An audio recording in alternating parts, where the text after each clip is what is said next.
स्वागत है आपका 20 क्वेश्चंस वाले सीरीज के अगले पार्ट में। आज ये तीसरा पार्ट है जिसमें हम फिर से आज 20 प्रश्न करने वाले हैं, जो कि स्टैटिक रहता है और साधारण सा क्वेश्चन रहता है। ये प्रैक्टिस के हिसाब से बहुत ही इंपॉर्टेंट रहता है। आप लोग ज़रूर कीजिए और अपने दोस्तों के साथ शेयर कीजिए, ठीक ना। देखिए पहला प्रश्न क्या है। पहला प्रश्न है, किसका गुणसूत्र संतान में लिंग निर्धारण के लिए उत्तरदायी होता है। देखिए बहुत इंपॉर्टेंट प्रश्न है। किसका गुणसूत्र संतान में लिंग निर्धारण के लिए उत्तरदायी होता है, तो ये हो जाता है मेल का, ठीक ना। किसका होता है? मेल का, याद रखेंगे। आगे देखिए, आगे प्रश्न है, किस अनुच्छेद के तहत विधि के समक्ष समानता वर्णित है। विधि के समक्ष समानता वर्णित है किस अनुच्छेद के तहत? अनुच्छेद 14, ठीक ना। देखिए, शिवाजी के मंत्रिमंडल को क्या कहा जाता है? शिवाजी के मंत्रिमंडल को क्या कहा जाता है? बताएंगे जल्दी, अगर आपको याद हो। ये अष्ट प्रधान हो जाएगा इसका सही आंसर। क्या हो जाएगा? अष्ट प्रधान। लिखने में थोड़ा सा दिक्कत हो रहा है, लेकिन हाँ, आप लोग प्रैक्टिस कीजिए और इसको देखिए। शिवाजी ने किस भाषा को राजभाषा बनाया था? बताएंगे जल्दी। ये मराठी भाषा को, ठीक है, मराठी भाषा को। तरनेतर मेला किस राज्य का प्रसिद्ध मेला है? बताएंगे। इसका सही आंसर क्या हो जाएगा? गुजरात।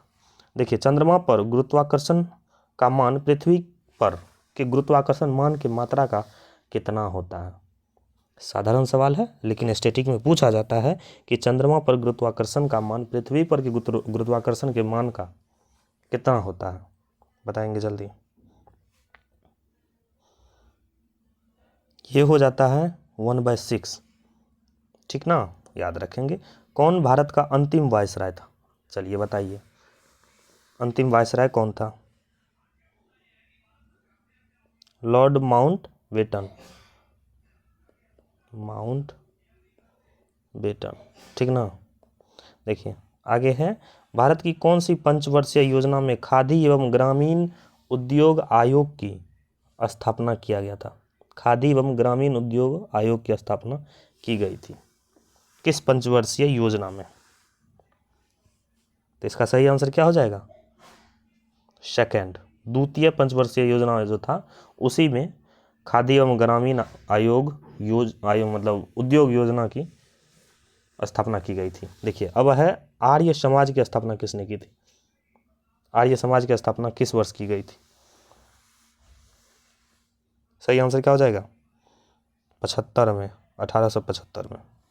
देखिए, क्षमावानी किस धर्म से संबंध त्योहार है? क्षमावानी किस धर्म से संबंध त्योहार है? बताएंगे। सही आंसर हो जाएगा जैन धर्म। क्या हो जाएगा सही आंसर? जैन धर्म, जैन धर्म, ठीक, वेरी गुड। आगे है, शून्य में स्वतंत्र रूप से गिरने वाली वस्तु का त्वरण क्या होता है? स्वतंत्र रूप से गिरने वाली वस्तु का त्वरण क्या होता है? चलिए जल्दी बताइए। तो इसका क्या हो जाता है? सही आंसर हो जाएगा बराबरी हो जाता है, समान रहता है, ठीक ना।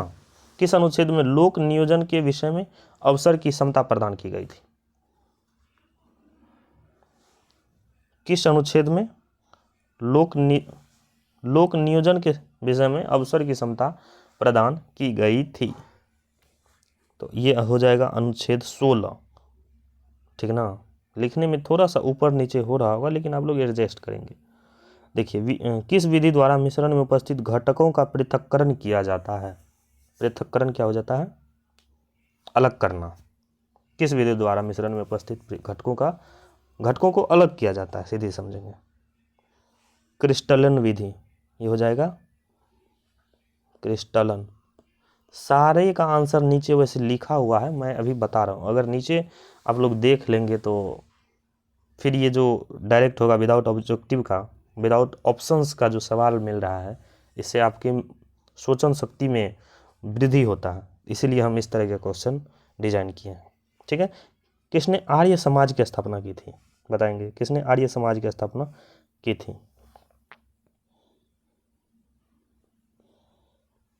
बहुत ही इंपॉर्टेंट सवाल है और हर कोई जानते भी होंगे, स्वामी दयानंद सरस्वती।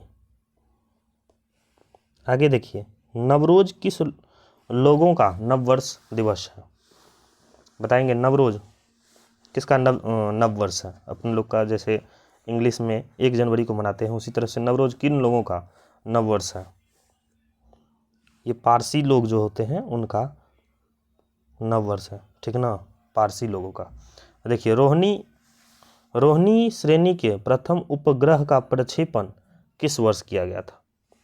रोहिणी श्रेणी के प्रथम उपग्रह का प्रक्षेपण किस वर्ष किया गया था, बताएंगे। 80 में, 1980 में, ठीक ना। प्रश्न क्या है अगला, तृतीय पंचवर्ष योजना का काल क्या था।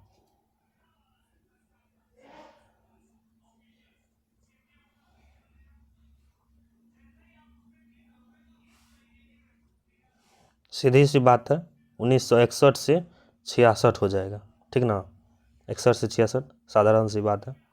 किसने कहा विदेशी राज चाहे कितना अच्छा क्यों ना हो, स्वदेशी राज की तुलना में कभी अच्छा नहीं हो सकता, बताइए किसने कहा था। INM से संबंधित क्वेश्चन है, विदेशी राज चाहे कितना भी अच्छा क्यों ना हो, स्वदेशी राज की तुलना में अच्छा नहीं हो सकता, बताएंगे। इसका आंसर ऊपर हम लोग कर चुके हैं, सॉरी इसका आंसर नहीं, जिस व्यक्ति ने कहा था उसका नाम हम ऊपर भी दर्शा चुके हैं। तो सही आंसर हो जाएगा स्वामी दयानंद सरस्वती, ठीक ना, सरस्वती, ठीक ना, दयानंद सरस्वती। देखिए, उगादि दिव्य उत्सव किस राज्य में मनाया जाता है, बताएंगे जल्दी से। सही आंसर क्या हो जाएगा, कर्नाटक, ठीक है, इसका सही आंसर कर्नाटक हो जाएंगे। देखिए, नीचे सबका उत्तर दिया हुआ है,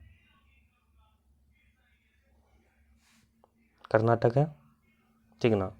तो ये 20 प्रश्न है, ज़्यादा से ज़्यादा 7 मिनट के अंदर सारा 20 प्रश्न का रिवाइज हो जाता है। तो आप लोग ज़रूर देखिए इस वीडियो को, आज ये तीसरा पार्ट है इसी चीज़ का, ठीक है ना। धन्यवाद, मिलते हैं अगले पार्ट में।